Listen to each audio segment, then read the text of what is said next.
ekaJakobe wesibili ivesi elokuqala. Bazalwane bami, ukukholwa kwenu iNkosi yethu yenkazimulo uJesu Kristu makungabi nokukhetha abantu, ngokuba uma kungena esinagogeni lenu umuntu onendandatho yegolide nezingubo ezicwebezelayo, kungene nompofu onezingubo ezimbi, nimbheke ogqokile izingubo ezicwebezelayo, nithi, "Hlala lapha wena kule ndawo enhle," bese nithi kompofu, "Ima lapho wena," noma "Hlala phansi kwesinabelo sezinyawo zami." Anikhethi yini nibe ngabahluleli abanezizindlo ezimbi na?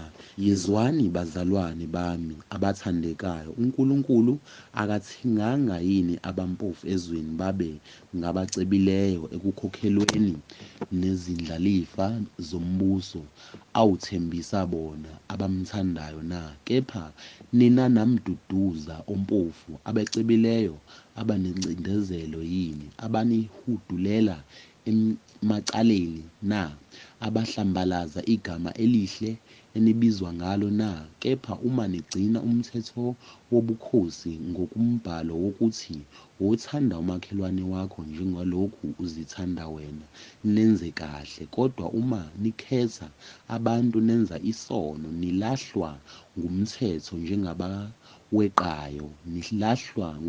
njengabaweqayo, ngokuba ogcina wonke umthetho kepha akhubeke kowodwa unecala kuyo yonke. Ngokuba yena owathi, "Ungaphingi," wathi futhi, "Ungabulali," uma-ke ungaphinga kepha ubulale, ungoweqa umthetho.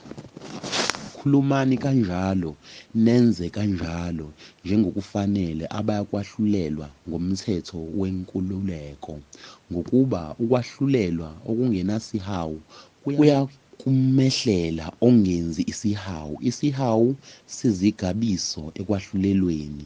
Kusizani, bazalwane bami, uma umuntu ethi unokukholwa kepha engenayo imisebenzi na? Ukukholwa kungamsindisa na? Uma umzalwane noma umzalwanekazi behamba beswela ukudla kwemihla ngemihla, kusho omunye kini kubo ukuthi, "Hambani nibe nokuthula, nifudumale, nisuthe," kepha ningabaphi lokho okudingwa ngumzimba, lokhu kusizani na? Kanjalo-ke nokukholwa uma kungenayo imisebenzi kufile ngokwakho. Kepha omunye uyakuthi, "Wena unokukholwa, mina nginemisebenzi. Ngibonise ukukholwa kwakho ngaphandle kwemisebenzi, nami ngizakukhombisa ukukholwa ngemisebenzi yami. Wena uyakholwa ukuthi uNkulunkulu munye na? Wenza kahle, namadimoni ayakholwa athuthumele. Kepha wena umuntu ongelutho uyathanda ukuqonda ukuthi ukukholwa ngaphandle kwemisebenzi kuyize na? Abrahamu ubaba wayengalungisiswa yini ngemisebenzi enikela ngendodana yakhe u-Isaka e-althare na?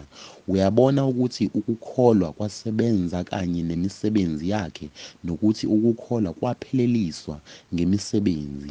Kwagcwaliseka umbhalo othi, "Kepha u-Abrahamu wakholwa nguNkulunkulu, kwabelelwa kuye ukuthi kungukulunga, kwabiza ngokuthi umhlobo kaNkulunkulu." Niyabona ukuthi umuntu uyalungisiswa ngemisebenzi, kungekokukholwa kuphela. Kanjalo-ke noRahabi isifebe wayengalungisiswa ngemisebenzi yini, ezamukele izithunywa eziphumisa ngenye indlela na? Ngokuba njengalokhu umzimba ngaphandle komoya ufile, kanjalo nokukholwa ngaphandle kwemisebenzi kufile.